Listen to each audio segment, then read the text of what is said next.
Hello students, now I will discuss the science of class 7, lesson 4, page number 38. Heading is woolen cloths keep us warm in winter. ऊनी कपड़े woollen clothes सर्दियों के दिनों में हमारे शरीर को गर्म रखते हैं. We wear woollen clothes in winter. सर्दी के दिनों में, जाड़े के दिनों में हम लोग ऊनी कपड़े पहनते हैं. Wool is a poor conductor of heat and it traps the air between the fibres of wool. Wool ऊन जो होता है ये हीट का पुअर कंडक्टर है, हीट इससे पास नहीं हो सकता है. और वुल के जो फाइबर्स निकले होते हैं उनके बीच में एयर फंस जाती है और इस वजह से भी हीट का पुअर कंडक्टर होता है wool. The trapped layer of air prevents the flow of heat from our body to the cold surrounding making us warm. The trapped layer of air, ये जो उनके फाइबर के बीच में हवा होती है या उनके बीच बीच में जो हवा की लेयर होती है, यह हमारे शरीर के हीट को बाहर जाने से रोकती है और हमारे शरीर की जो गर्मी होती है बाहर नहीं जा पाती है. जबकि बाहर का ठंडक का सीज़न होता है और हीट हमेशा हाई टेम्परेचर से लो टेम्परेचर की तरफ जाता है, तो हमारे शरीर से हीट को बाहर जाना चाहिए.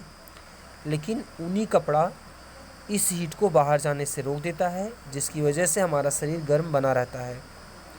What will you choose among, आप इनमें से क्या पसंद करेंगे? वन थिक ब्लैंकेट और two thin blankets joint together.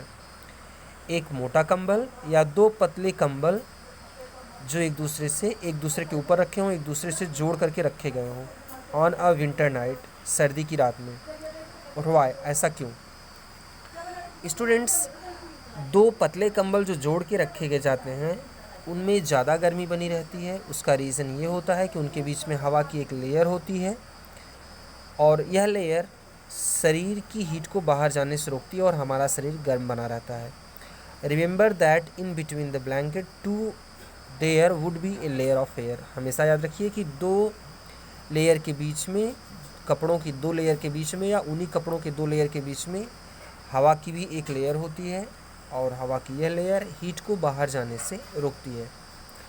तो इस तरीके से स्टूडेंट्स, सर्दी के दिनों में जो ऊनी कपड़े होते हैं हमारे शरीर की गर्मी को बाहर जाने से रोकते हैं और हमारा शरीर इसीलिए गर्म बना रहता है. ये स्टूडेंट्स आपके लेसन की लास्ट रीडिंग थी. ज़रा एक बार हम फिर से इस लेसन को रिवाइज़ करते हैं. स्टूडेंट्स, लेसन 4 है हीट. हम हीट के बारे में समझेंगे इस लेसन में. स्टूडेंट्स, हम लोग पर डे बहुत सारी गर्म और ठंडी चीज़ों के संपर्क में आते हैं. जैसे हम चाय को गर्म पीते हैं, आइसक्रीम हम ठंडी खाते हैं, तो बहुत सारी ठंडी और गर्म चीज़ों का हम लोग प्रतिदिन उनके संपर्क में आते हैं. हम ये कैसे जान पाते हैं कि कोई चीज़ ठंडी है या कोई चीज़ गर्म है? तो जिस वस्तु का टेम्परेचर हमारे शरीर से ज़्यादा होगा वह हमें गर्म लगेगी और जिस चीज़ का टेम्परेचर हमारे शरीर से कम होगा वह वस्तु हमें ठंडी लगेगी. तो इस तरीके से स्टूडेंट्स, हम किसी भी वस्तु को गर्म या ठंडा महसूस करते हैं. लेकिन कोई वस्तु कितनी एग्जैक्टली गर्म है या कितनी एग्जैक्टली ठंडी है, ये हम सिर्फ छू करके अंदाज़ा नहीं लगा सकते हैं. इसके लिए हमें एक मेजरिंग स्केल चाहिए होता है जिसे हम थर्मामीटर कहते हैं और यह टेम्परेचर को मेज़र करता है. स्टूडेंट्स, ज़्यादातर आज के समय में हम लोग जो थर्मामीटर यूज़ करते हैं अपने बॉडी को टेम्परेचर नापने के लिए, ये इलेक्ट्रॉनिक थर्मामीटर होता है और ये हमारे बॉडी के टेम्परेचर को डिजिट में लिख देता है. लेकिन जो क्लिनिकल थर्मामीटर होता है इसमें मरकरी भरा होता है और यह हमारे बॉडी के टेम्परेचर को शो करता है. हमारे बॉडी का टेम्परेचर नॉर्मल 37 डिग्री सेल्सियस रहता है या 98.6 डिग्री फ़ारेनहाइट होता है. तो इस तरीके से स्टूडेंट्स, हम लोग थर्मामीटर से अपने बॉडी के टेम्परेचर को मेज़र करते हैं. क्लिनिकल थर्मामीटर की जो रेंज है वह 35 डिग्री सेल्सियस से लेकर के 42 डिग्री सेल्सियस तक होती है और जो लेबोरेटरी थर्मामीटर होता है इसकी रेंज -10 डिग्री सेल्सियस से लेकर के 110 डिग्री सेल्सियस तक होती है. तो इस तरीके से स्टूडेंट्स हम लोग टेम्परेचर को मेजर करते हैं. अब सबसे इम्पॉर्टेंट चीज़ यहाँ पर स्टूडेंट्स ये है कि अगर मान लो हमारे आसपास कोई चीज़ गर्म है तो वह थोड़ी समय में ठंडी हो जाती है. हम सभी लोगों ने देखा हुआ है कि हम जब चूल्हे पर से या गैस पर से अपना खाने बनाने का बर्तन उतारते हैं तो थोड़ी देर में हमारा खाना और बर्तन जो होते हैं वो ठंडे हो जाते हैं। तो स्टूडेंट्स, ऐसे कैसे होता है? कोई चीज़ ठंडी होती है, जब उसे आग के पास ले जाते हैं तो वह गर्म हो जाती है, और कोई चीज़ जो गर्म होती है जब हम उसे आग से दूर हटा देते हैं तो वह ठंडी हो जाती है। तो ऐसा कैसे हो सकता है? तो स्टूडेंट्स, हीट के ट्रांसफ़र को जो ऑब्जेक्ट गर्म होती है, हीट वहाँ से जो ऑब्जेक्ट ठंडी होती है उसकी तरफ चलती है।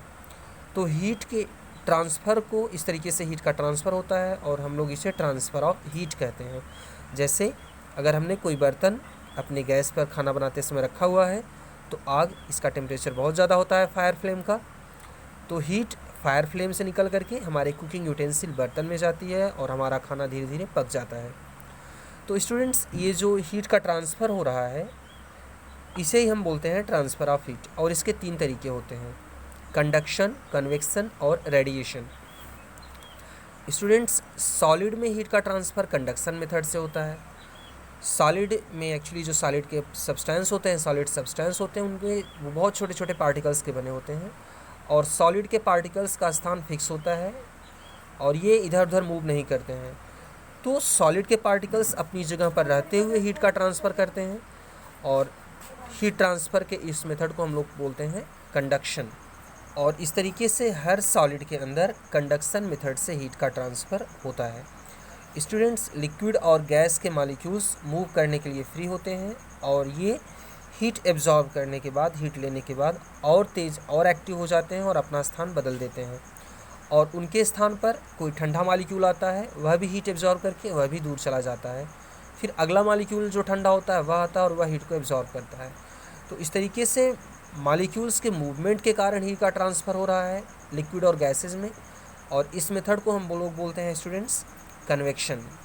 जैसे पानी का उबलना, तो ये कन्वेक्शन मेथड से होता है।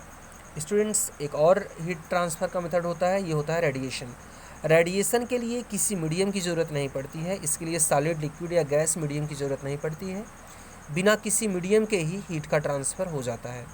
जैसे सन से अर्थ की बीच की दूरी बहुत है और बीच में कोई मीडियम भी नहीं है, और सन से हम तक हीट जो आ रही है यह रेडिएशन फॉर्म में आ रही है।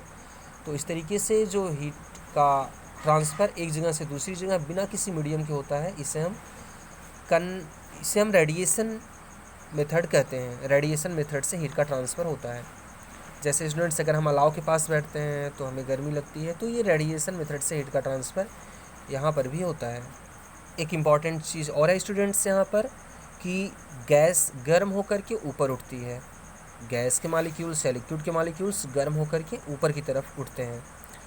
तो इस तरीके से अगर किसी एरिया में, जहाँ पर जैसे ओशन के पास जो कोस्टल एरिया होती है, तो जो ज़मीन की सरफेस है, लैंड सरफेस है, यहाँ लैंड जल्दी गर्म हो जाती है, उसके ऊपर की एयर गर्म होकर के ऊपर उठती है, और इसके कंपेरिजन में जो ओशन के ऊपर की एयर है वह ठंडी रहती है। तो जब ज़मीन के ऊपर की हवा ऊपर उठ जाती है तो उसका स्थान लेने के लिए समुद्र के ऊपर की ठंडी हवा अंदर आती है, और ठंडी ठंडी हवाएं दिन के समय बहती हैं। इसे हम बोलते हैं सी ब्रीज। और रात के समय इसका उल्टा होता है। रात के समय